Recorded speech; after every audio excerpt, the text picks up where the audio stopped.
It's a pleasant afternoon in June. Mel and his best girl, Thera, are enjoying a ride. Well, he's enjoying it. She's not too happy about the way he drives. He's got a good car, and he likes to show what it can do. Hey, you're supposed to slow down for a school crossing. Mel doesn't slow down for anything. See that jalopy up ahead? Watch him pass it.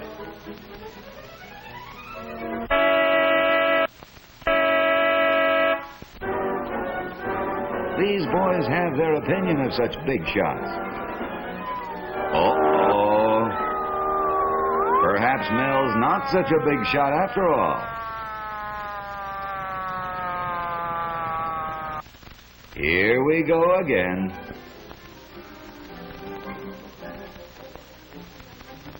He's used to this.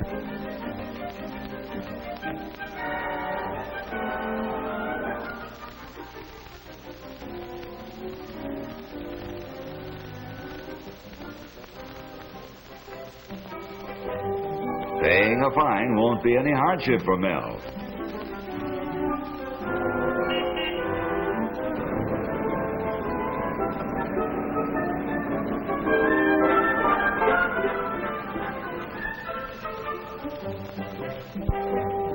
A ticket doesn't mean a thing to a phony like that. Mel's determined to overtake the jalopy and cut the driver down to size.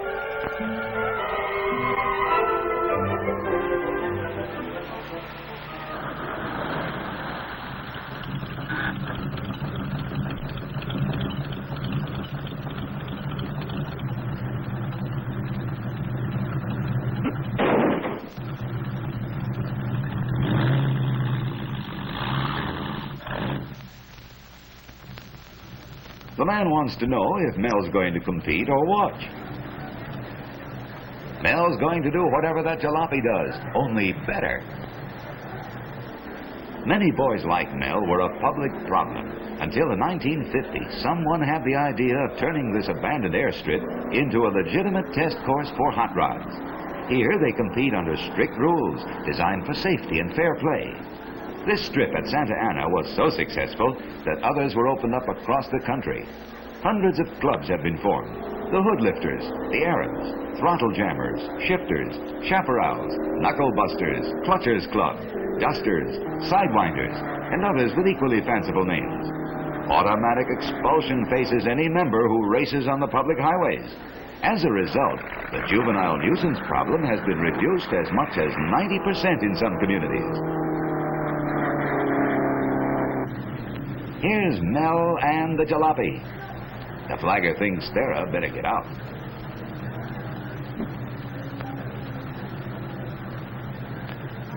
There they go.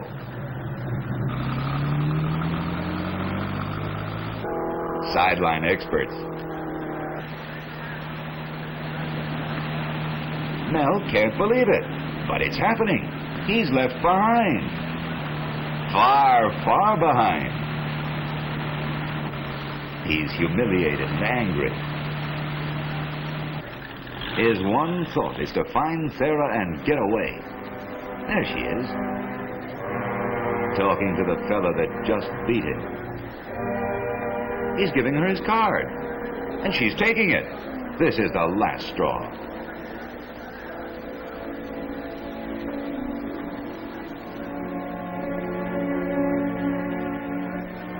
Mel refuses to be impressed.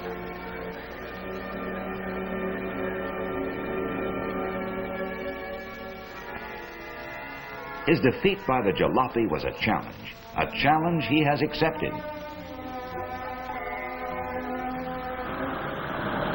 He'll have some tall explaining to do about this heap of junk he's bringing home.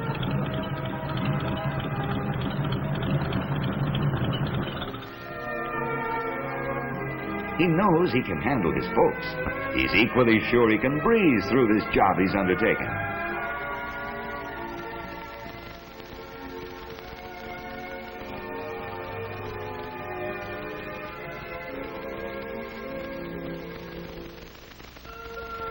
In the next weeks, he learns a lot.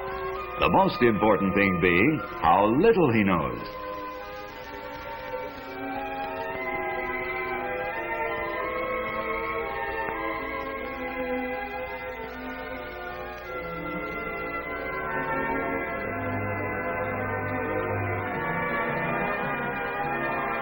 He makes one trial run after another when nobody's around to see him fail.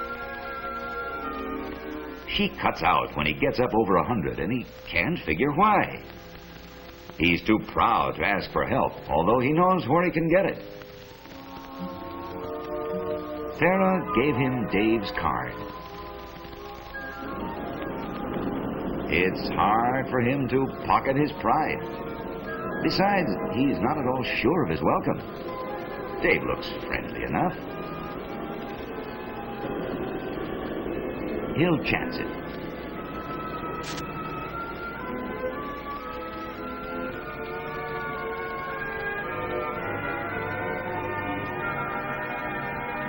Wow, what a motor! You've really got something here.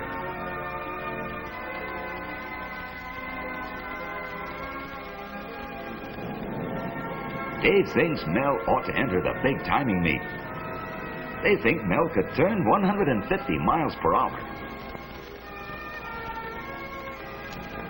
He hasn't made 120 yet. That's because he needs new wiring and new plugs. Also, he should put in a third carburetor, install an alcohol system, and run on nitro. They'll be glad to help him. Their generosity astonishes Mel. He's joined the fraternity where the car's the thing. The two-day meet has started. Here at Lake El Mirage, the object is not to race car against car, but to see which can obtain the highest speed in its class. The event gives these boys an opportunity to test the cars they've modified for speed and general performance. Many contestants come and spend the night. Among them, Dave and Mel.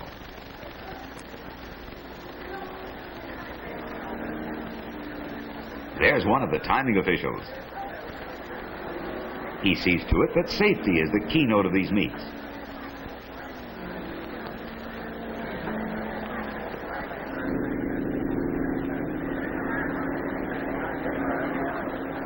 Inspectors is rigid. Those that don't pass are eliminated. No boy under 16 is allowed to participate. Those under 21 must have their parents' written consent. Crash helmets are a must.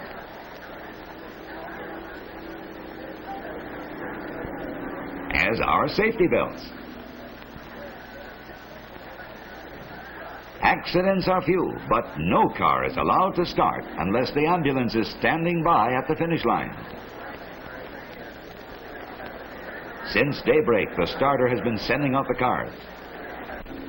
This streamliner is next. The loudspeaker tells him to get underway. Very few of these cars have self-starters. He's away! And up to speed as he enters the track. He breaks the first light beam, sets the timing machine in operation.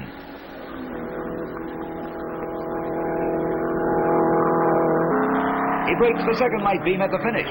The time is registered, announced, and recorded at the board under the starter stand. Car after car goes out.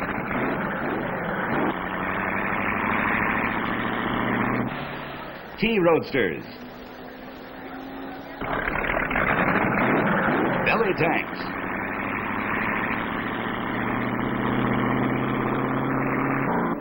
Chopped coupes. Highest speed made today, 168.127 miles per hour.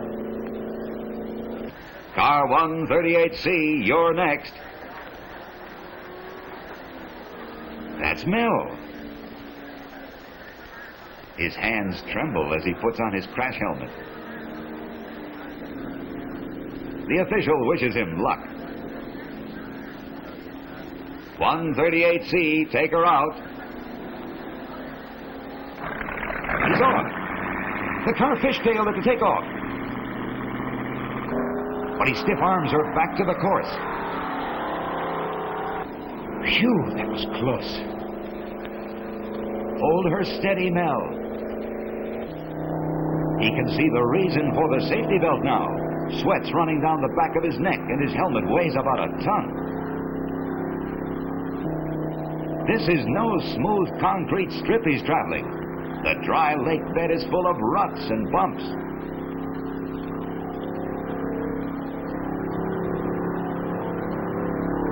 But he's in control now and beginning to enjoy the thrill of the run. He begins to drop off. Now he's in high and praying he'll get past 6,000 revolutions per minute going through the traps. There's the first marker up ahead, and the tachometer says 5,900, 5,950, 6,000. He's in the trap now at 6,500. The best he can do. He's out. His time, car 138C turned at 151.06 miles per hour. The time is official. What a welcome awaits him back at the pits. Trophies now instead of traffic tickets. He'll never speed on the highway again. Nor will any of these others. For through this safe and constructive outlet, these boys satisfy their craving for knowledge and speed. Out of their ranks come the engineers who develop improvements for your car and mine, who create new designs and affect economies. These boys of today are the men of tomorrow.